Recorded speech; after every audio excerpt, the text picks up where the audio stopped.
नमस्कार दोस्तों, स्वागत है आपका हमारे YouTube channel the horror B पर, जहां आपको मिलेंगी ऐसी डरावनी कहानियां जो आपके दिल की धड़कन को तेज कर देंगी। आज की कहानी एक ट्रक ड्राइवर की है जिनका नाम राजेश है। तो अब मैं आपको ये कहानी राजेश के पॉइंट ऑफ व्यू से सुनाता हूँ। लेकिन कहानी शुरू करने से पहले मैं आपको कहना चाहता हूँ कि वैसे तो आपने बहुत सी कहानियां सुनी होंगी, लेकिन आज जो कहानी मैं आपको सुनाने वाला हूँ उसे सुनकर आपको बहुत मजा आने वाला है और साथ ही डर का एहसास भी होने वाला है। और अगर आप इस चैनल पर पहली बार आए हैं तो चैनल को सब्सक्राइब जरूर करें ताकि आप हमारी इस फैमिली का हिस्सा बन सकें और आने वाली वीडियो आप तक आसानी से पहुंच जाए। दोस्तों, आप सब कहानी तो पूरी सुन लेते हैं लेकिन वीडियो को लाइक नहीं करते।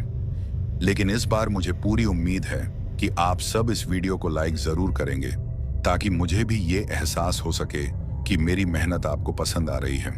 आपका एक लाइक मुझे और भी बेहतरीन कहानियां लाने का हौसला देता है। तो चलिए अब ज्यादा समय न लेते हुए जल्दी से अपनी कहानी को शुरू करते हैं। दोस्तों, मेरा नाम राजेश है और मैं एक ट्रक ड्राइवर हूं। मुझे ट्रक चलाते हुए लगभग 25 साल हो गए हैं और इन 25 सालों में मुझे ट्रक चलाने का काफी अच्छा अनुभव भी हो गया है। इतने सालों में न जाने कितने शहर, कस्बे और अनजानी राहों से गुजरा हूं। हर मोड़, हर सफर ने मुझे कुछ नया सिखाया है। अब तो ऐसा लगता है मानो मेरा ट्रक ही मेरा सबसे अच्छा दोस्त बन गया है, जो हर सफर में मेरे साथ चलता है, चाहे दिन हो या रात, बारिश हो या तूफान। कभी कभी तो लगता है जैसे इन सड़कों ने मेरी जिंदगी की कहानी खुद लिख दी है। मैंने सुनसान हाईवे भी देखे हैं और जाम में फंसी रातें भी।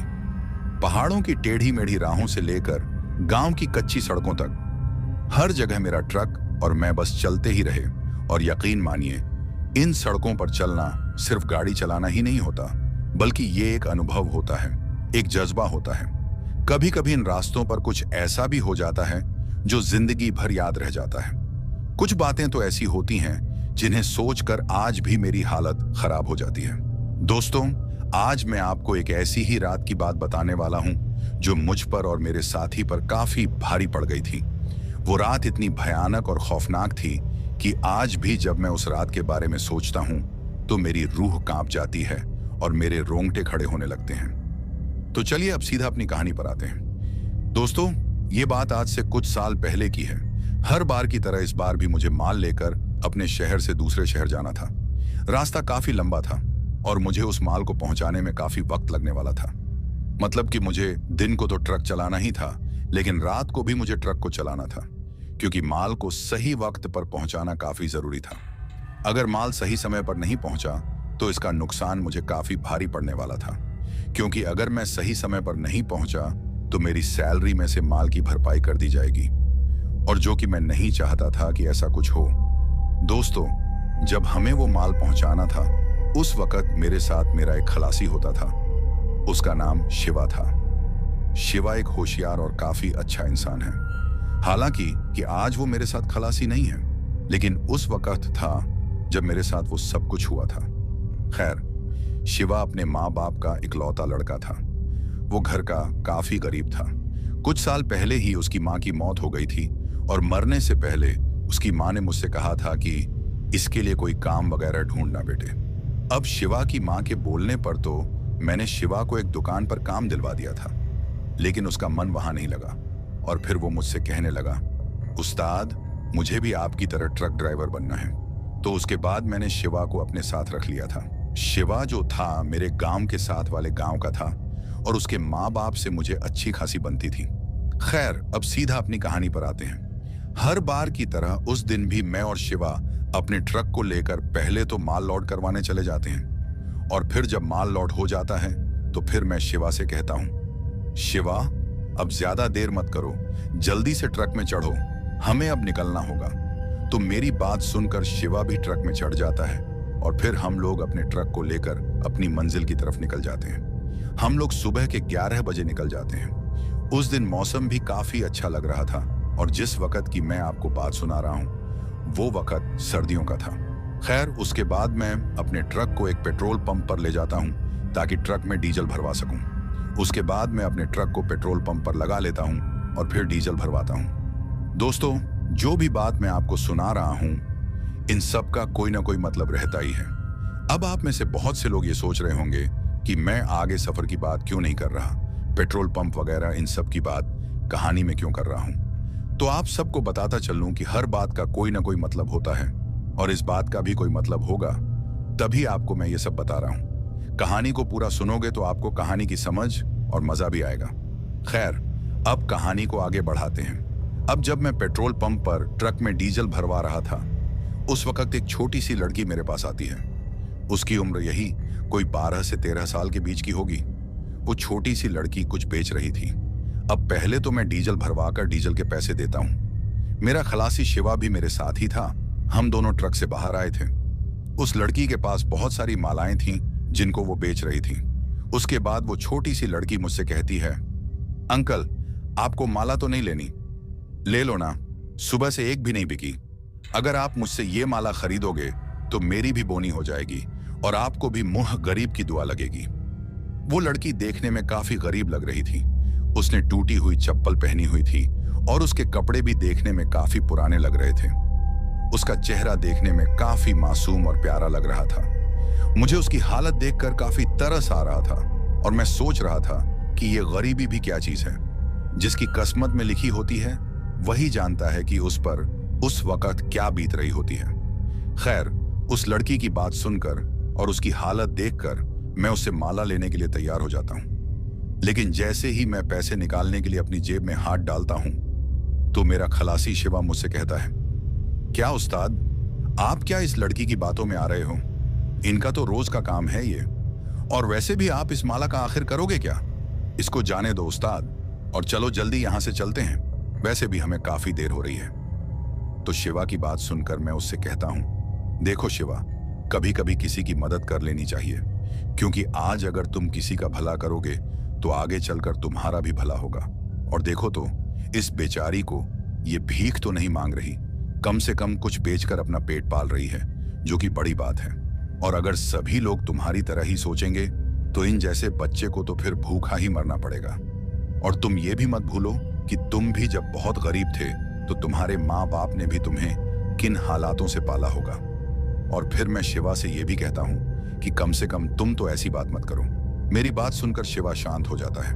उसके बाद मैं उस लड़की से एक माला ले लेता हूँ और फिर उस माला को अपनी जेब में डाल देता हूँ। फिर मैं उस लड़की को उस माला के पैसे देता हूँ। पैसे पकड़ते ही वो छोटी सी लड़की काफी खुश हो जाती है और फिर वहां से चली जाती है।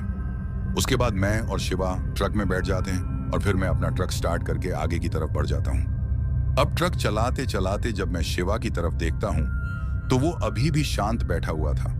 शायद उसे मेरी बात का बुरा लग गया था। अब उसको उस तरीके से बैठा देख मैं उससे कहता हूँ, क्या हुआ शिवा, शांत क्यों बैठे हो? मेरी बात का बुरा लगा क्या? तो मेरी बात सुनकर वो मुझसे कहता है, नहीं उस्ताद, ऐसी बात नहीं है, बस ऐसे ही। तो शिवा की बात सुनकर मैं उसे कहता हूँ, देखो शिवा, तुम एक अच्छे इंसान हो और तुम मेरे छोटे भाई की तरह हो। अगर मैं तुम्हें कुछ समझाता हूं तो उसमें तुम्हारा ही फायदा होगा। आगे चलकर तुम ऐसे बहुत से लोगों की मदद करोगे, क्योंकि तुमने गरीबी को बहुत करीब से देखा है और ये बात तुम अच्छे से समझ सकते हो। उसके बाद मैं शिवा को यहाँ वहां की बातें लगाकर खुश कर देता हूँ और फिर कुछ देर बाद शिवा भी खुश हो जाता है। अब कुछ देर बाद हम अपने शहर की सीमा को पार कर लेते हैं। सब कुछ अच्छे से चल रहा था। रास्ते में हम दोनों काफी बातें करते हैं। उसके बाद हम लोग ट्रक का रेडियो ऑन करते हैं और फिर कुछ गाने लगाकर सफर का मजा लेने लगते हैं। लेकिन शायद हमें इस बात का अंदाजा नहीं था कि जिस सफर का हम इतना मजा ले रहे हैं, अब कुछ ही देर बाद वही सफर हमारे लिए एक सजा बनने वाला है, क्योंकि आने वाली जो रात थी वो हम पर काफी भारी पड़ने वाली थी। हम दोनों इस बात से पूरी तरह अनजान थे। खैर, अब काफी देर तक ट्रक चलाने के कारण मुझे भूख भी काफी लगी हुई थी। हम दोनों अब किसी अच्छे ढाबे की तलाश में थे। कुछ देर और सफर करने के बाद हमारी तलाश खत्म हो जाती है और हमें एक ढाबा दिखाई देता है। उसके बाद हम दोनों अपने ट्रक को उस ढाबे की तरफ करके उसके बाहर लगा लेते हैं। फिर हम दोनों उस ढाबे में खाना खाने लग जाते हैं। दोस्तों, जो खाना हम खा रहे थे वो दिन का था, क्योंकि अभी रात होने में काफी वक्त बाकी था। हम दिन के करीब 3 बजे खाना खा रहे थे। खैर, अब कुछ देर में अपना खाना खत्म करके हम लोग वापस से अपने ट्रक में चढ़ जाते हैं। लेकिन इस बार ट्रक को मैं नहीं बल्कि मेरा खलासी चलाता है। दोस्तों, एक और बात मैंने शिवा को पूरी तरह से ट्रक चलाना सिखा दिया था। जब भी कभी लंबा सफर होता तो शिवा मेरी ट्रक चलाने में काफी मदद कर लेता था। अब ढाबे से आगे का जो सफर हमने किया उसमें मेरे खलासी शिवा ने ट्रक चलाया था।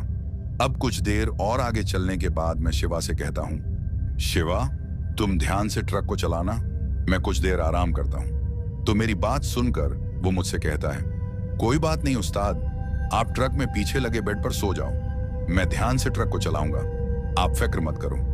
दोस्तों, मैं इसीलिए सो रहा था क्योंकि मुझे रात में लगातार ट्रक को चलाना था और कुछ देर अगर आराम कर लूंगा तो फिर रात के सफर के दौरान मुझे नींद नहीं आएगी और फिर रात के वक्त शिवा भी आराम कर लेगा।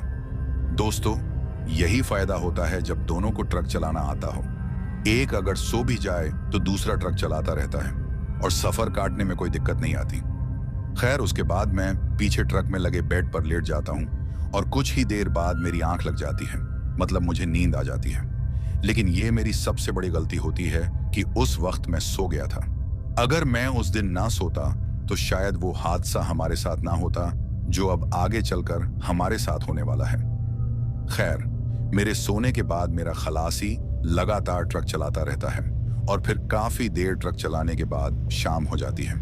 अब जैसे ही शाम होती है मेरा खलासी शिवा एक गलती कर देता है।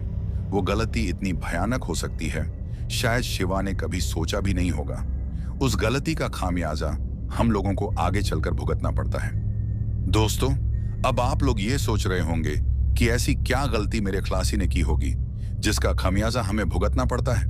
तो आप लोगों को बताता चलूं कि मेरा खलासी जो गलती करता है वो गलती ये होती है कि वो एक शॉर्टकट रास्ता ले लेता है। वो मुझे खुश करने के लिए वो रास्ता लेता है ताकि जब मैं जागूं तो वो मुझे बता सके कि देखो उस्ताद, आपके सोने के बाद मैंने ये सफर तय कर लिया है। अब वो जो शॉर्टकट शिवा ने लिया था वो शायद किसी से पूछकर ही लिया होगा, उतना मुझे पता नहीं है। लेकिन शिवा के अनुसार वो शॉर्टकट रास्ता 15 से 20 किलोमीटर का होगा और वो शॉर्टकट रास्ता आगे चलकर मेन हाईवे पर मिलता है। उस शॉर्टकट रास्ता लेने का फायदा ये था कि उससे काफी समय हमारा बच जाता और काफी डीजल की भी बचत होती। ये सोच मेरे खलासी शिवा की थी। मुझे इस बात का कोई भी पता नहीं था कि शिवा ने शॉर्टकट लिया है। मैं अभी तक सोया हुआ था। अब काफी देर तक सोने के बाद मुझे किसी की आवाज सुनाई देती है जो कि उस्ताद उस्ताद करके आ रही थी। अब जब 2 से 3 बार मुझे वो आवाज सुनाई देती है तो मैं अपनी आंखें खोलता हूं और जैसे ही मैं आंखें खोलता हूं तो मैं देखता हूं कि जो आवाजें मुझे आ रही थीं वो मेरा खलासी शिवा ही दे रहा था। अब उसको इस तरीके से आवाज देते देख मैं उससे कहता हूं, क्या हो गया, तुम मुझे आवाजें क्यों मार रहे हो? तो मेरी बात सुनकर वो मुझसे कहता है, उस्ताद आप मुझे काफी ज्यादा डांटोगे और मुझ पर गुस्सा भी करोगे।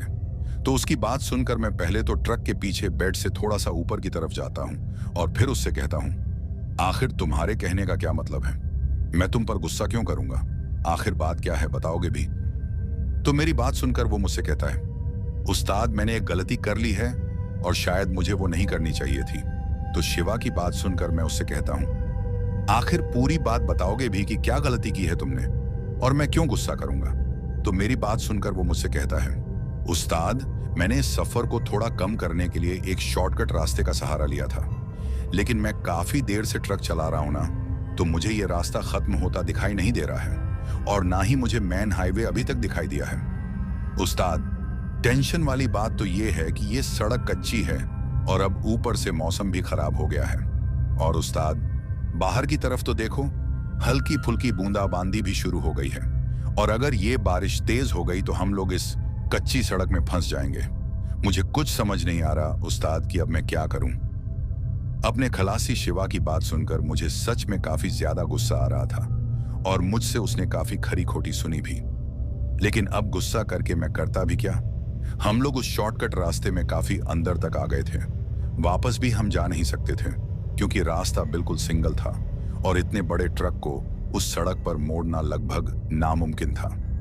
आसमान से बारिश की हल्की फुल्की बूंदें गिर रही थीं, जो कि हमारी टेंशन को और बढ़ा रही थी, क्योंकि अगर बारिश तेज हो जाती है तो हमारा उस रास्ते से आगे निकलना लगभग नामुमकिन हो जाएगा।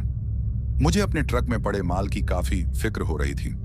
अब हम लोग आगे बढ़ने के अलावा कुछ भी नहीं कर सकते थे। उसके बाद मैं अपने खलासी शिवा से कहता हूं, ट्रक को रोक लो, यहां से आगे ट्रक को मैं चलाऊंगा।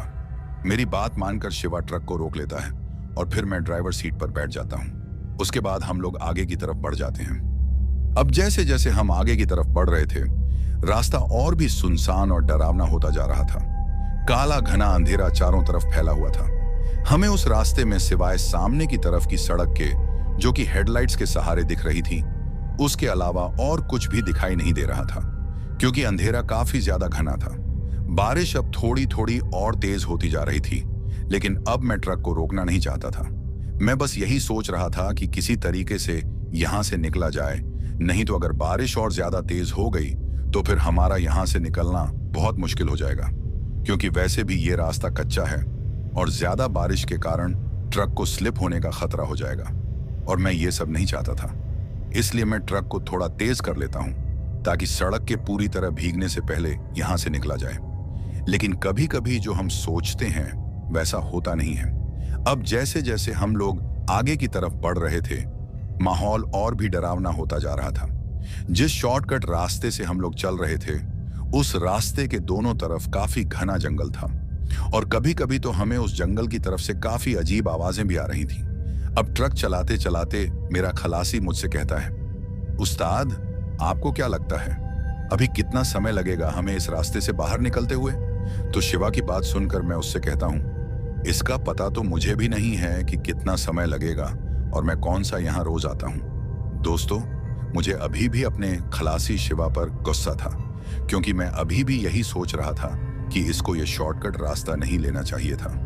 अब ये बात सोचते सोचते मैं शिवा से कहता हूँ, देखो शिवा, मैंने अपनी जिंदगी में बहुत से लंबे रास्ते देखे हैं, लेकिन कभी भी शॉर्टकट का नहीं सोचा, क्योंकि माल से भरे ट्रक को किसी अनजान रास्ते से लेना खतरे से खाली नहीं होता, क्योंकि न तो हम उस रास्ते के बारे में जानते हैं और न ही वहां की गतिविधियों के बारे में।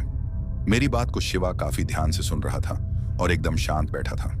अब हम लोग यही सब बातें कर ही रहे थे कि ट्रक को अचानक से झटके लगना शुरू हो जाते हैं, और फिर अचानक से ट्रक एकदम से बंद पड़ जाता है। हमें कुछ समझ ही नहीं आ रहा था कि एकदम से ट्रक को ये क्या हो गया, जो ये अचानक से बंद क्यों हो गया। अब इस तरीके से ट्रक का एकदम से बंद हो जाना हमें काफी अजीब लग रहा था। हम दोनों को कुछ समझ ही नहीं आ रहा था कि ये सब क्या हो रहा है। अब उस तरीके से ट्रक को रुकता देख शिवा मुझसे कहता है, उस्ताद, ये ट्रक को क्या हो गया जो इस तरीके से ये बंद हो गया? तो शिवा की बात सुनकर मैं उससे कहता हूँ, ये तो मुझे भी नहीं पता कि ट्रक अचानक से बंद क्यों हो गया है। दोस्तों, ट्रक पूरी तरह से बंद पड़ गया था, मतलब कि उसकी हेडलाइट्स भी बंद हो गई थी। उस सुनसान सड़क पर जंगल के बीचों बीच हमारा ट्रक बंद पड़ा हुआ था। उसके बाद मैं अपनी टॉर्च को ऑन करता हूं और ट्रक की बैटरी को भी चेक करता हूं, ताकि ये पता कर सकूं कि उसमें कोई प्रॉब्लम तो नहीं, लेकिन वो तो मुझे ठीक ही नजर आ रही थी। उसके बाद मैं इंजन को भी चेक करता हूं, लेकिन मुझे उसमें भी कोई प्रॉब्लम नजर नहीं आ रही थी। और अब ऊपर से बारिश भी काफी तेज हो गई थी। हम दोनों की टेंशन बढ़ती ही जा रही थी। अब उस तरीके से उस सुनसान सड़क पर रुकना भी ठीक नहीं लग रहा था, लेकिन हम लोग आखिर कर ही क्या सकते थे। दोस्तों, एक और बात जो मैं आप लोगों को बताना भूल गया, जहां हमारा ट्रक अचानक से बंद पड़ गया था, वहां से 10 कदम की दूरी पर हम लोगों को एक छोटी गाड़ी नजर आती है। अब उस गाड़ी को देखकर मेरा खलासी मुझसे कहता है, उस्ताद, वो देखो, वो गाड़ी किसकी होगी और इस तरह से उसने इस सुनसान रास्ते पर इसको क्यों रोका होगा। तो शिवा की बात सुनकर मैं भी काफी हैरान था, क्योंकि वो गाड़ी भी सड़क के बीच में ही खड़ी थी। उसके बाद मैं शिवा से कहता हूं, चलो चलकर देखते हैं कि आखिर ये गाड़ी किसने रोकी है। शायद ये आदमी हमारे कुछ काम आ सके जिसकी ये गाड़ी है। उसके बाद हम दोनों उस गाड़ी के पास चले जाते हैं। अब जैसे ही हम उस गाड़ी के पास पहुंचते हैं, हम देखते हैं कि गाड़ी तो बंद पड़ी हुई है और उसके अंदर हमें कोई भी दिखाई नहीं दे रहा था। हम दोनों को काफी अजीब लग रहा था। अब उस तरीके से सड़क के बीचों बीच गाड़ी को रोककर कौन कहीं जा सकता है, क्योंकि हमें तो कोई भी उस गाड़ी में नजर नहीं आया था। यह सब देखकर मेरा खलासी मुझसे कहता है, उस्ताद, ये कौन पागल है जो इस तरह से अपनी गाड़ी को यहां खड़ा करके चला गया है। तो शिवा की बात सुनकर मैं उससे कहता हूं, इतना पागल तो कोई नहीं हो सकता। यह भी हो सकता है कि यह गाड़ी भी खराब हो गई हो और जिस किसी की यह गाड़ी है वो किसी से मदद मांगने गया हो। मेरी बात सुनकर शिवा मुझसे कहता है, हो सकता है उस्ताद, आप ठीक बोल रहे हो। मुझे भी ऐसा ही लग रहा है कि यह गाड़ी भी खराब हुई होगी, तभी तो इस तरीके से सड़क के बीचों बीच रुकी हुई है। लेकिन उस्ताद, एक बात की मुझे समझ नहीं आई कि जिस किसी की ये गाड़ी है वो मदद मांगने आखिर गया कहाँ होगा, क्योंकि यहाँ तो मुझे कोई भी गांव का कोई घर नजर नहीं आ रहा। तो शिवा की बात सुनकर मैं उससे कहता हूँ, तुम्हारी बात भी सही है, अगर वो मदद मांगने गया होगा तो गया कहाँ है।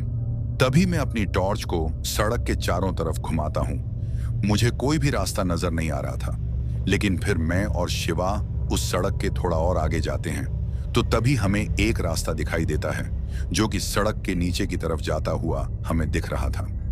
अब जो रास्ता हमें दिखाई दिया था वो उस कार के थोड़ा आगे की तरफ था और वो रास्ता सड़क के नीचे की तरफ जाता हुआ हमें दिखाई दे रहा था।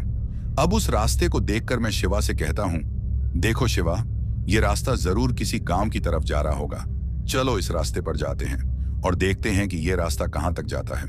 हो सकता है हमें आगे चलकर कोई गांव नजर आ जाए और वहां पहुंचकर हमें कुछ मदद मिल सके। और मैं अपने खलासी को यह भी कहता हूं, जरूर वो कार वाला भी इसी रास्ते से मदद मांगने गया होगा। तो मेरी बात सुनकर शिवा मुझसे कहता है, ठीक है उस्ताद, चलो चलते हैं। उस रास्ते पर जाने से पहले हम लोग अपने ट्रक को अच्छे से लॉक कर लेते हैं। उसके बाद हम दोनों उस रास्ते पर चल पड़ते हैं। रास्ता देखने में काफी अजीब लग रहा था क्योंकि बहुत सी झाड़ियां हमें उस रास्ते पर मिल रही थीं। ऐसा लग रहा था जैसे सालों से यह रास्ता बंद पड़ा हो, लेकिन हम दोनों इस बात को नजरअंदाज करके आगे की तरफ बढ़ते ही जा रहे थे। अब जैसे जैसे हम आगे की तरफ बढ़ रहे थे, मुझे ऐसा एहसास हो रहा था जैसे कोई हम लोगों का पीछा कर रहा है। ये एहसास मुझे काफी बार हुआ, लेकिन जब भी मैंने पीछे मुड़कर देखने की कोशिश की तो मुझे कोई भी नजर नहीं आया। ये एहसास मेरे खलासी को भी महसूस हुआ था, लेकिन वो मुझसे यही कह रहा था कि हो सकता है उस्ताद कोई जंगली जानवर हो। खैर, बारिश अभी भी लगी हुई थी, हालांकि वो उतनी तेज नहीं थी। हम दोनों उस रास्ते पर बढ़ते ही जा रहे थे। अब कुछ देर और चलने के बाद हमें नीचे की तरफ एक गांव नजर आ जाता है जो देखने में काफी अजीब लग रहा था। मतलब कि वो जो गांव था उसे देखकर ऐसा लग ही नहीं रहा था कि वहां कोई रहता होगा। अब हम जब उस गांव के पास पहुंचे तो हम देखते हैं कि गांव में बहुत से घर टूटे फूटे दिखाई दे रहे हैं और जो घर बचे हुए थे वो भी देखने में काफी डरावने दिखाई दे रहे थे। कुछ घरों के आंगन में काफी लंबी लंबी झाड़ियां उगी हुई नजर आ रही थीं। ऐसा लग रहा था जैसे ये जगह काफी सालों से वीरान पड़ी हुई है। अब उस तरीके से उस गांव को देखकर मेरा खलासी शिवा मुझसे कहता है कि उस्ताद, मुझे नहीं लगता कि यहाँ कोई रहता होगा। तो उसकी बात सुनकर मैं उससे कहता हूँ कि लग तो मुझे भी कुछ ऐसा ही रहा है। अभी हम दोनों ये बात कर ही रहे थे कि अचानक से हमें किसी के हंसने की आवाज आती है। अब उस आवाज को सुनकर मेरा खलासी मुझसे कहता है कि उस्ताद, क्या आपको भी किसी के हंसने की आवाज आ रही है? तो शिवा की बात सुनकर मैं उससे कहता हूं कि हाँ, आवाज तो मुझे भी आ रही है, लेकिन ये हंसने की आवाज तो किसी छोटे बच्चे की लग रही है। फिर शिवा मुझसे कहता है कि हाँ उस्ताद, ये किसी छोटे बच्चे की ही हंसी है। उसके बाद मैं शिवा से कहता हूं कि चलो देखते हैं कि इस वीरान से पड़े गांव में ये बच्चा आखिर कौन है। फिर मैं और शिवा उस हंसने वाली आवाज की तरफ बढ़ जाते हैं। अब जैसे ही हम आगे की तरफ पहुंचते हैं, हमें सच में एक छोटा सा लड़का दिखाई देता है। उसकी उम्र यही कोई 10 से 12 साल की होगी।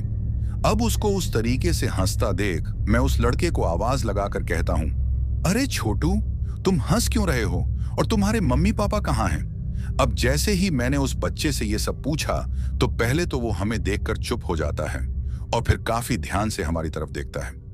मेरे बार बार पूछने पर भी वो बच्चा मेरी बातों का कोई भी जवाब नहीं दे रहा था। मुझे काफी अजीब भी लग रहा था और मैं ये भी सोच रहा था कि इतनी रात को ये बच्चा आखिर यहाँ कर क्या रहा है और इस तरीके से आखिर हंस क्यों रहा था। अभी मैं ये सब सोच ही रहा था कि अचानक से हमें एक और आवाज सुनाई देती है जो कि किसी औरत की होती है और वो औरत उस बच्चे से कहती है कि तुम यहाँ बाहर क्या कर रहे हो, चलो अंदर चलो। अब जब वो औरत उस बच्चे से ये बात कह रही थी तो मैं अपनी टॉर्च को उस औरत की तरफ कर देता हूं। अब जैसे ही मेरी टॉर्च उस औरत पर पड़ती है तो पहले तो वो औरत वहीं रुक जाती है और फिर हमारी तरफ देखने लग जाती है। दोस्तों, वो औरत देखने में काफी बूढ़ी लग रही थी। उसके हाथ में एक बड़ी सी छड़ी थी और वो उस छड़ी के सहारे खड़ी थी। अब जैसे ही उस औरत ने हमारी तरफ देखा, उसके बाद वो हमसे कहती है कि तुम लोग कौन हो और यहाँ कैसे आना हुआ। उसकी बात सुनकर पहले तो हम उसके पास जाते हैं और फिर मैं उससे कहता हूं कि माँ जी, मेरा नाम राजेश है और मैं एक ट्रक ड्राइवर हूं और ये मेरा साथी है शिवा। हम लोगों का ट्रक खराब हो गया है। हम लोग यहाँ मदद मांगने के लिए आए थे, लेकिन यहाँ का माहौल देखकर तो नहीं लगता कि यहाँ कोई रहता होगा। फिर आप यहाँ कैसे रहती हो? तो मेरी बात सुनकर पहले तो वो बूढ़ी औरत थोड़ा मुस्कुराती है और फिर मुझसे कहती है कि देखो बेटा, कुछ साल पहले इस गांव में एक भयानक बीमारी फैल गई थी, जिसकी वजह से बहुत से लोगों की मौत हो गई थी। काफी लोग इस गांव को छोड़कर चले गए और जो बच गए बस वही यहाँ रहते हैं। हमारी किस्मत अच्छी थी बेटा, हमारा परिवार बच गया। अब मैं एक गरीब औरत आखिर यहाँ से भागकर जाती भी तो कहाँ जाती। उसके बाद वो बूढ़ी औरत मुझसे कहती है कि चलो बेटा, अंदर चलो, वहीं बात करते हैं। उसके बाद मैं और शिवा उस बूढ़ी औरत के साथ उसके घर के अंदर चले जाते हैं। जिस घर में वो बूढ़ी रहती थी, वो घर देखने में काफी पुराना लग रहा था और घर के अंदर से हमें काफी अजीब किस्म की दुर्गंध आ रही थी। वैसी दुर्गंध तब आती है जब कोई घर काफी महीनों या सालों से बंद पड़ा हो। खैर, अब जैसे ही हम लोग उस घर के अंदर पहुंचते हैं, वो बूढ़ी हम दोनों को एक कमरे में बिठा देती है और फिर हमसे कहती हैं, अब बताओ बेटा, मैं बूढ़ी औरत तुम लोगों की क्या मदद कर सकती हूं। तो उस बूढ़ी की बात सुनकर मैं उससे कहता हूं, मां जी, घर के दूसरे लोग किधर हैं? तो मेरी बात सुनकर वो मुझसे कहती है, हम दोनों ही रहते हैं इस घर में। ये मेरा पोता है। इसके माँ बाप आज से 2 साल पहले एक एक्सीडेंट में चल बसे। उस दिन से इसकी परवरिश मैं ही कर रही हूँ। बेटा, मेरा भी कोई भरोसा नहीं कि कब क्या हो जाए। मुझे तो हमेशा इसकी ही फिक्र रहती है। उसके बाद वो मुझसे कहती है, मैं भी पागल हूं। तुम लोगों को अपनी ही बातों में लगा लिया है। तुम लोगों को भूख भी लगी होगी। तुम यहीं रुको, मैं तुम्हारे लिए कुछ खाने को लाती हूं। उसके बाद वो औरत वहां से चली जाती है। अब उसकी ये सब बातें सुनकर मुझे उस बूढ़ी पर काफी तरस आ रहा था और मैं शिवा से कहता हूं, देखो शिवा, इस बूढ़ी औरत पर कितना जुल्म पड़ा हुआ है। इस उम्र में भी अपने पोते को पाल रही है। तो मेरी बात सुनकर शिवा मुझसे कहता है, हाँ उस्ताद, मैं भी यही सोच रहा था। उस बूढ़ी का जो पोता था वो देखने में काफी अजीब था। उसके सिर पर एक भी बाल नहीं था और आंखें भी काफी बड़ी बड़ी थीं। और वो बच्चा अभी भी हमको दरवाजे से घूर रहा था। उसको उस तरीके से घूरते देख शिवा उसे आवाज लगाकर बुलाता है, लेकिन वो शिवा की आवाज सुनकर वहां से भाग जाता है। उसके बाद शिवा मुझसे कहता है, उस्ताद, ये बच्चा देखने में काफी अजीब नहीं लग रहा आपको? तो शिवा की बात सुनकर मैं उससे कहता हूं, हमें क्या करना है? अजीब दिख भी रहा है तो मुझे तो अपने ट्रक की टेंशन हो रही है कि कहीं कोई लुटेरा उसे लूट ना ले। अभी हम दोनों ये बात कर ही रहे थे कि तभी वो बूढ़ी वापस आ जाती है और इस बार उसके हाथ में 2 थालियां होती हैं जिनमें वो खाना लाई थी।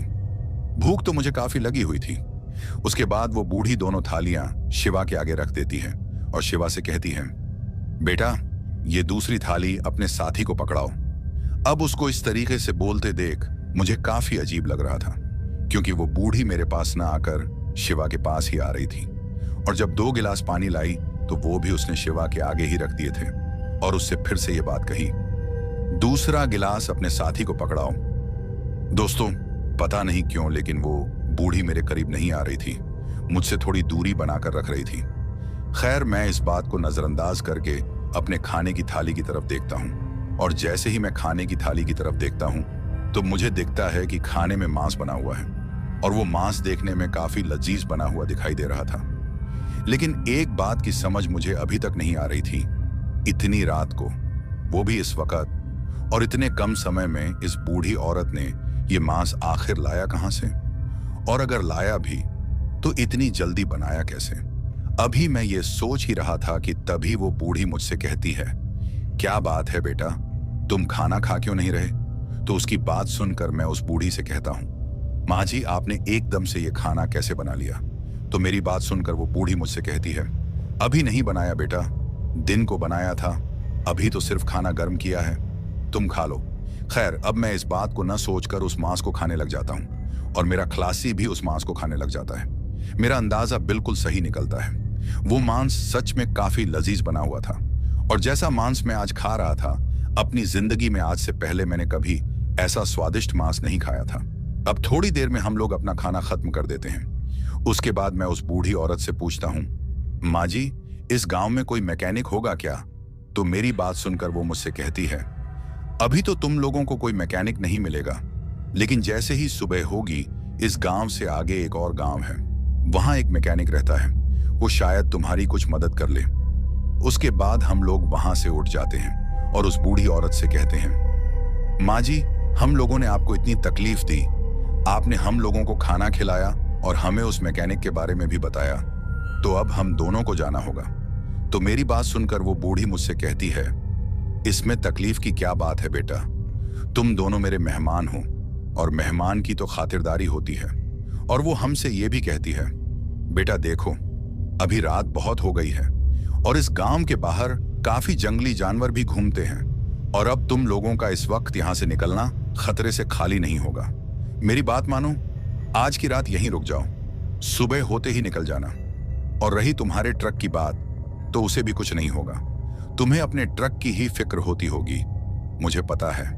अब उस बूढ़ी की बात सुनकर मैं शिवा की तरफ देखता हूं और उससे पूछता हूं, शिवा क्या किया जाए? तो वो मुझसे कहता है, बैठ जाते हैं उस्ताद, आज की रात ही तो काटनी है। शिवा की बात सुनकर मैं भी मान जाता हूं और वहां बैठने के लिए तैयार हो जाता हूं। उसके बाद वो बूढ़ी औरत हमें बिस्तर देकर कहती है, अब तुम लोग आराम करो, सुबह होते ही निकल जाना। फिर वो बूढ़ी औरत वहां से चली जाती है। अब जैसे ही वो बूढ़ी वहां से गई तो तभी मेरा खलासी मुझसे कहता है, उस्ताद देखो तो ये बूढ़ी कितनी अच्छी है, हमें खाना खिलाया, सोने के लिए बिस्तर दिया, हमारी कितनी खातिरदारी भी की। तो शिवा की बात सुनकर मैं उससे कहता हूं, हाँ शिवा, ये बूढ़ी सच में बहुत अच्छी है। उसके बाद हम उस कमरे में आराम से सोने के लिए लेट जाते हैं, लेकिन शायद हमें इस बात का अंदाजा नहीं था कि अब कुछ ही समय में ये रात हम दोनों पर बहुत भारी पड़ने वाली है। अब हमें उस कमरे में लेटे लगभग 1 घंटे से ज्यादा का वक्त हो गया था। मेरे खलासी शिवा को नींद आ गई थी और वो सो गया था, लेकिन मुझे नींद ही नहीं आ रही थी, शायद इसलिए क्योंकि मैं दिन को ट्रक में सोया था। मैंने काफी बार कोशिश की सोने की, लेकिन मुझे नींद आ ही नहीं रही थी, मैं सिर्फ करवटें बदल रहा था। अब कुछ देर तक वैसे ही जागते रहने के बाद मुझे कुछ अजीबोगरीब आवाजें सुनाई देने लग जाती हैं। पहले पहले तो मैंने उन आवाजों को नजरअंदाज किया और सोचने लगा कि हो सकता है ये आवाजें बाहर किसी जानवर की हों, लेकिन जब वो आवाजें मुझे बार बार आने लगी तो मैं खुद को रोक ना सका और मैंने फैसला किया कि क्यों ना इन आवाजों का पता लगाया जाए कि आखिर ये आवाजें आ कहां से रही हैं। उसके बाद मैं अपने बिस्तर से खड़ा हुआ और धीरे धीरे कमरे से बाहर की तरफ आने लगा। अब जैसे ही मैं कमरे से बाहर की तरफ आया तो मुझे एक और कमरा दिखाई देता है और जो आवाजें मुझे अभी तक सुनाई दे रही थीं, वो आवाजें मुझे उसी कमरे से आ रही थीं। अब मैं हल्के हल्के कदमों के साथ उस कमरे के पास पहुंचता हूं और फिर उस कमरे के बाहर रहकर काफी ध्यान से उन आवाजों को सुनता हूं। अब जैसे ही मैं उन आवाजों को सुनता हूं तो मुझे काफी ज्यादा डर लगने लगता है। दोस्तों, वो आवाजें ऐसी थीं जैसे कोई उस कमरे में घुर्रा रहा हो। वो जो भी कोई इस कमरे में था, काफी अजीब तरीके से घुर्रा रहा था। अब उस तरीके से उन आवाजों को सुनकर मेरी हालत खराब होने लगती है और मैं जल्दी से वहां से वापस आकर उसी कमरे में पहुंच जाता हूं जहां हम सोए हुए थे। अब जैसे ही मैं उस कमरे में पहुंचा, मैं देखता हूं कि शिवा अभी भी सोया हुआ था और वो काफी गहरी नींद में था। अब उसको जगाना मुझे ठीक नहीं लग रहा था, लेकिन मैं करता भी क्या। उसके बाद मैं अपने खलासी शिवा को जगाता हूं और उससे कहता हूं कि उठ जा शिवा, जल्दी कर। मेरे 2 से 3 बार आवाज लगाने पर शिवा उठ जाता है और मुझसे कहता है कि क्या हुआ उस्ताद, आप मुझे जगा क्यों रहे हो? तो शिवा की बात सुनकर मैं उसे कहता हूं कि शिवा, मुझे कुछ अच्छा नहीं लग रहा, चलो जल्दी यहां से चलते हैं। तो मेरी बात सुनकर वो मुझसे कहता है कि आपको क्या हो गया है उस्ताद, आप ऐसी बातें क्यों कर रहे हो? तो शिवा की बात सुनकर मैं उससे कहता हूं कि अभी मुझे कुछ अजीब आवाजें आ रही हैं और मैं उन आवाजों का पता लगाने इस कमरे से बाहर गया था और जैसे ही मैं बाहर गया मुझे एक और कमरा दिखाई दिया, वो आवाजें वहीं से आ रही थीं। उसके बाद मैं उस कमरे के पास गया और जैसे ही मैं उस कमरे के करीब पहुंचा, मुझे अंदर से किसी के गुर्राने की आवाज आ रही थी। मेरी बात मानो शिवा, जल्दी से अपने जूते पहनो और यहां से भागो, मुझे कुछ अच्छा नहीं लग रहा अब यहां रहना। तो मेरी बात सुनकर शिवा मुझसे कहता है कि ठीक है उस्ताद, अगर आप बोल रहे हो तो चलते हैं। उसके बाद हम दोनों अपने जूते पहन लेते हैं और मैं अपनी टॉर्च को उठाकर बाहर की तरफ जाने लगता हूं। लेकिन तभी मेरा खलासी शिवा मुझसे कहता है कि उस्ताद, हो सकता है आपको गलतफहमी हुई हो, इस घर में कोई कैसे घुर्रा सकता है? वो बुढ़िया और बच्चा भी तो यहाँ रहते हैं। मेरी बात सुनो उस्ताद, आप मुझे बताओ, आपने कहाँ वो गुर्राने वाली आवाज सुनी थी? तो शिवा की बात सुनकर मैं उससे उस कमरे की तरफ इशारा करता हूँ और उससे कहता हूँ कि उस कमरे से। उसके बाद शिवा मेरा हाथ पकड़कर उस कमरे के पास ले जाता है। हालांकि कि मैं उसे काफी मना कर रहा था वहां जाने से और अपना हाथ भी छुड़ा रहा था, लेकिन उसने मेरा हाथ कसकर पकड़ा था और शिवा मुझे उस कमरे के पास ले गया। अब जैसे ही हम दोनों उस कमरे के करीब पहुंचे, मैं शिवा से कहता हूं कि शिवा, मुझे कुछ ठीक नहीं लग रहा, चलो चलते हैं। तो मेरी बात सुनकर वो मुझसे कहता है कि उस्ताद, मुझे तो कोई गुर्राने की आवाज नहीं आ रही, चलो उस्ताद, आपका शक दूर करते हैं। उसके बाद शिवा एक जोरदार धक्का उस दरवाजे को दे देता है। अब जैसे ही शिवा उस दरवाजे को धक्का देता है, दरवाजा एकदम से खुल जाता है और जैसे ही दरवाजा खुलता है, मैं अपनी टॉर्च को उस कमरे के अंदर की तरफ लगा देता हूं और जैसे ही मेरी टॉर्च की रोशनी उस कमरे के अंदर जाती है, फिर जो मैं देखता हूं उसे देखकर मेरी और शिवा की हालत खराब हो जाती है। वो नजारा इतना भयानक होता है कि उसे देखकर हमारी हालत खराब हो जाती है। हम दोनों ही डर के मारे कांप रहे थे। डर के कारण मेरी टांगें कांप रही थीं और मेरे जिस हाथ में टॉर्च थी, वो हाथ भी डर के मारे काफी कांप रहा था। जो नजारा हम देख रहे थे, वो हम दोनों ने कभी सोचा भी नहीं था कि ऐसा कुछ होगा। दोस्तों, अब आप लोग ये सोच रहे होंगे कि आखिर हम दोनों ने ऐसा क्या देख लिया जो हमारी ऐसी हालत हो गई थी। तो आप सबको बताता चलूं कि जैसे ही शिवा ने दरवाजे को धक्का मारा और मेरी टॉर्च की रोशनी अंदर की तरफ पड़ी, तो हम देखते हैं कि उस कमरे में वही बूढ़ी औरत थी जिसने हमको अभी कुछ देर पहले खाना खिलाया था। उस बूढ़ी औरत का पूरा रूप बदल चुका था। अगर उस बूढ़ी की बात करूं तो वो देखने में काफी भयानक लग रही थी। उसका चेहरा इतना खौफनाक लग रहा था कि उसका शब्दों में वर्णन करना मुश्किल हो जाएगा। उसका पूरा चेहरा सड़ा हुआ नजर आ रहा था। आंखें एकदम सफेद नजर आ रही थीं, बिल्कुल बिना पुतलियों के। बड़े बड़े दांत और लंबे नुकीले नाखून जो कि देखने में किसी शिकारी जानवर के लग रहे थे, और वो नाखून खून से सने हुए नजर आ रहे थे। लंबे सफेद बाल जो कि हवा में लहरा रहे थे। उसका मुंह पूरी तरह से खून से भरा हुआ नजर आ रहा था, जैसे अभी अभी किसी का खून पीकर आई हो। दोस्तों, इतनी ही नहीं, उसके साथ में एक बच्चा भी था, और ये वही बच्चा था जो उस बूढ़ी के साथ था जिसको वो अपना पोता बोल रही थी। उसका रूप भी पूरी तरह से बदल चुका था।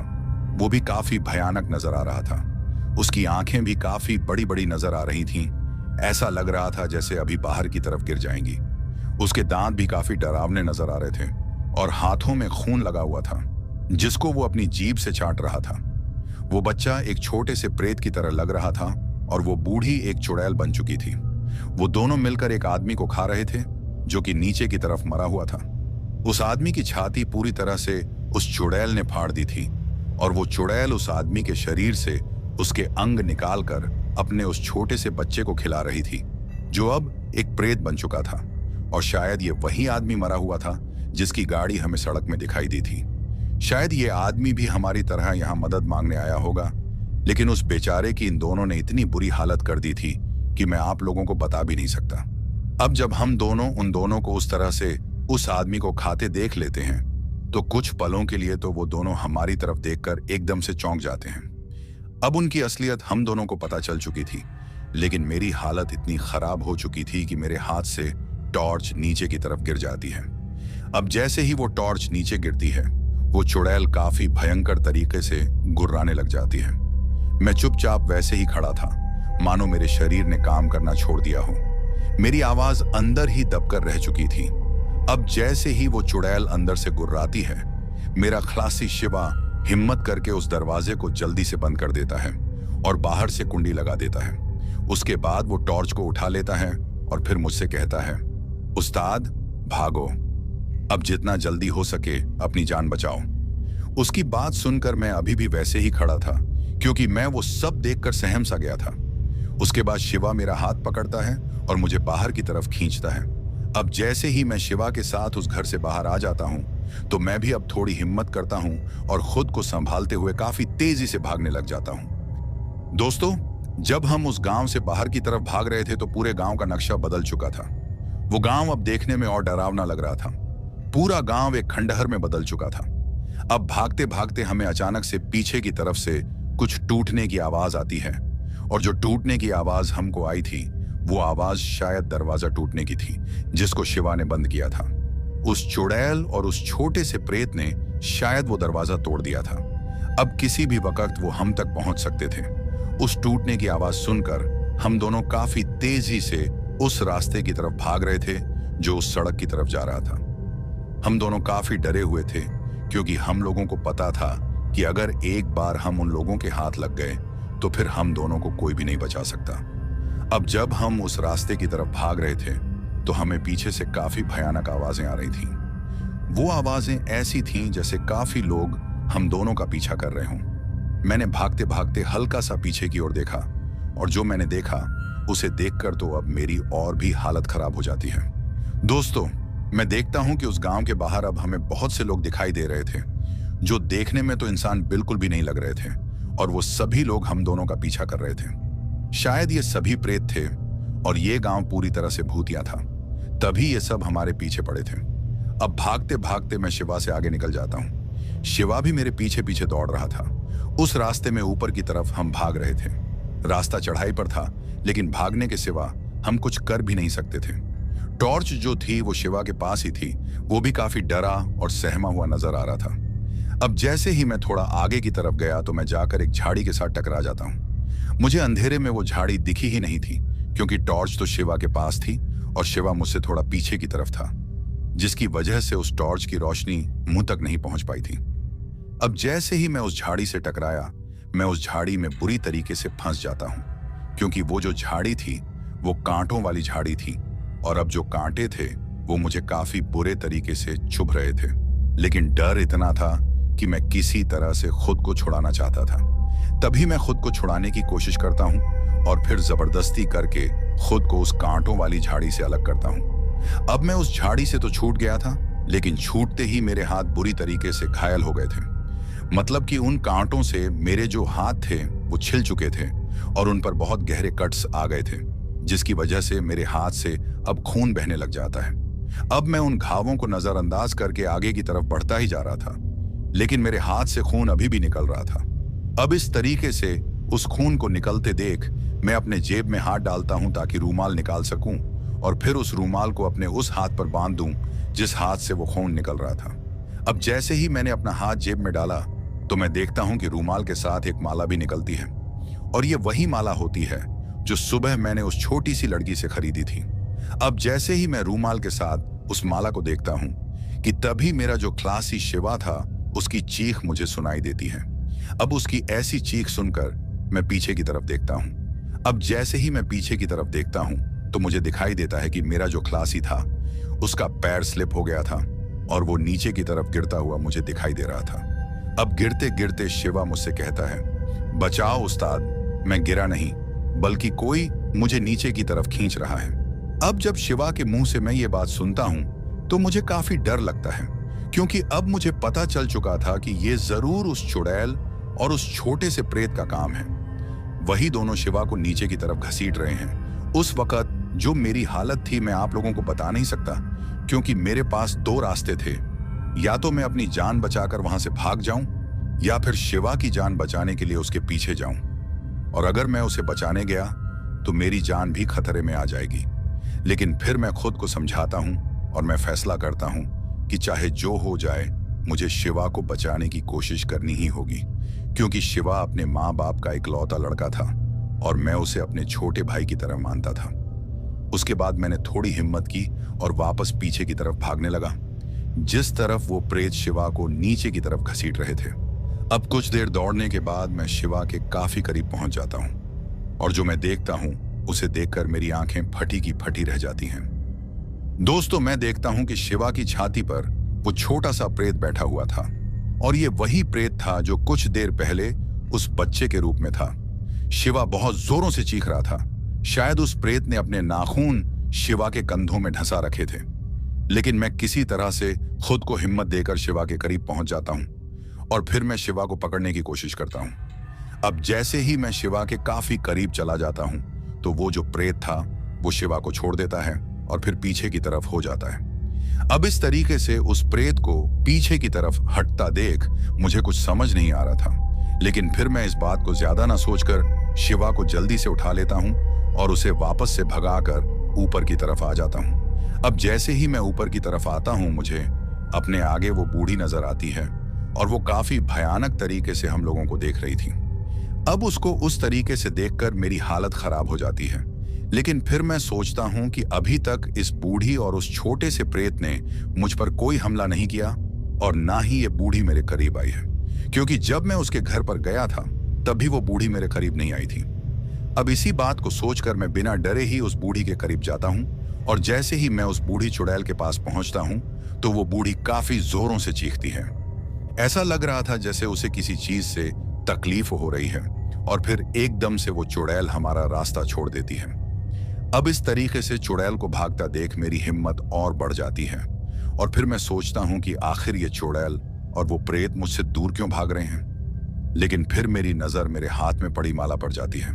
दोस्तों, आपको बताता चलूं कि वो जो माला थी जिसको मैंने सुबह उस लड़की से खरीदा था, उस माला में एक छोटा सा लॉकेट भी लगा हुआ था और उस लॉकेट पर हनुमान जी की तस्वीर बनी हुई थी। जब मैंने वो माला खरीदी थी तब मैंने उस माला को ध्यान से नहीं देखा था, या शायद मेरा ख्याल नहीं रहा था और मैंने वो माला अपनी जेब में डाल दी थी, लेकिन अभी वही माला मेरे काम आ रही है। अब इस तरीके से उस माला को देखकर मैं शिवा से कहता हूं कि अब हमें घबराने की कोई जरूरत नहीं है। देखो शिवा, इस माला को देखो, इस पर हनुमान जी का चित्र बना हुआ है और शायद तभी ये दोनों प्रेत मेरा अभी तक कुछ नहीं कर पाए। उसके बाद शिवा को भी थोड़ी हिम्मत मिल जाती है और हम दोनों ऊपर उस रास्ते की तरफ फिर से भागते हुए जाते हैं ताकि जल्द से जल्द ट्रक तक पहुंचा जाए। रास्ते में काफी बार हमें उन प्रेतों ने रोकने की कोशिश की, लेकिन हर बार मैं उस माला को उनकी तरफ करके उन्हें दूर भगा लेता। अब थोड़ी देर में हम लोग अपने ट्रक के पास पहुंच जाते हैं और जितनी जल्दी हो सके ट्रक में बैठ जाते हैं। उसके बाद हम दोनों अपने ट्रक को अंदर से लॉक कर लेते हैं और भगवान का शुक्र अदा करते हैं, क्योंकि उन्हीं की वजह से हमारी जान बची हुई थी।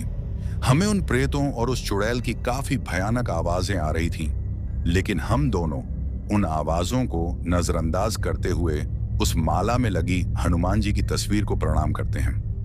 उसके बाद मैं उस माला को ट्रक के सामने की तरफ रख देता हूं और फिर हनुमान जी का नाम लेकर ट्रक को स्टार्ट करता हूं। अब जैसे ही मैंने ट्रक स्टार्ट किया, ट्रक एकदम से स्टार्ट हो जाता है और ट्रक की हेडलाइट्स भी जल जाती हैं। अब हम दोनों ज्यादा देर ना करते हुए जितनी जल्दी हो सके वहां से निकल जाते हैं। बारिश अब पूरी तरह से बंद हो गई थी। ट्रक के सामने वो प्रेत बहुत बार अलग अलग रूप में आ रहे थे, लेकिन हम दोनों भगवान का नाम लेते हुए ट्रक को भगाते ही जा रहे थे। अब थोड़ी देर ट्रक चलाते हुए हम लोग मेन हाईवे पर पहुंच जाते हैं और फिर किसी तरह से हमारी जान बच जाती है।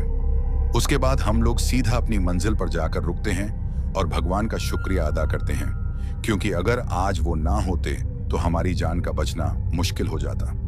उसके बाद मैं शिवा से कहता हूं कि देखा शिवा, मैंने सुबह उस लड़की की मदद करने के लिए उससे ये माला खरीदी थी और आज इस माला की वजह से हमारी जान बच पाई है।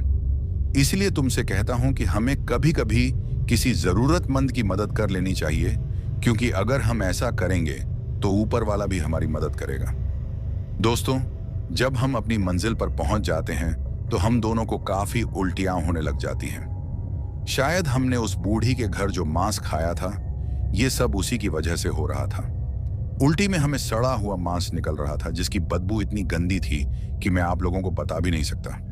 हमारी ऐसी हालत देखकर एक दूसरा ट्रक वाला हमारे पास आता है और हमें पानी पिलाता है। उस ट्रक वाले को मैं पहले से जानता था, क्योंकि वो भी काफी बार हमारे साथ माल लेकर आता था।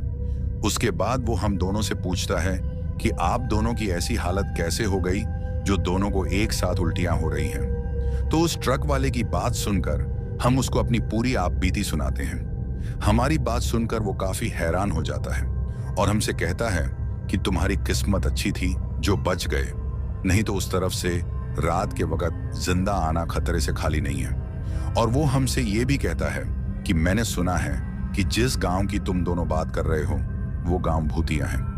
कुछ साल पहले उस गांव में एक चुड़ैल का प्रकोप था। उस चुड़ैल ने काफी लोगों को अपना शिकार बना लिया था। अब इस तरीके से रोज लोगों को मरते देख वहां के लोग उस गांव को छोड़कर भाग गए थे। लेकिन आज भी उस चुड़ैल का आतंक खत्म नहीं हुआ है। आज भी वो चुड़ैल बहुत से यात्रियों को अपना शिकार बनाती है। उस ट्रक वाले की बात सुनकर हम दोनों काफी हैरान हो जाते हैं। लेकिन चलो, वो कहते हैं ना, जिसका भगवान होता है उसे कोई नहीं मार सकता। उसके बाद हम दोनों ने कभी शॉर्टकट नहीं लिया। तो दोस्तों, कैसी लगी हमारी ये कहानी? अगर आपको ऐसी और भी कहानियां सुननी हैं, तो हमारे चैनल को सब्सक्राइब करना बिल्कुल मत भूलिएगा। अब चलते हैं उन दोस्तों की ओर जिन्होंने हमारी पिछली कहानी पर कमेंट करके हमें अपना प्यार और समर्थन दिया। तो चलिए सबसे पहले उनका नाम लेते हैं।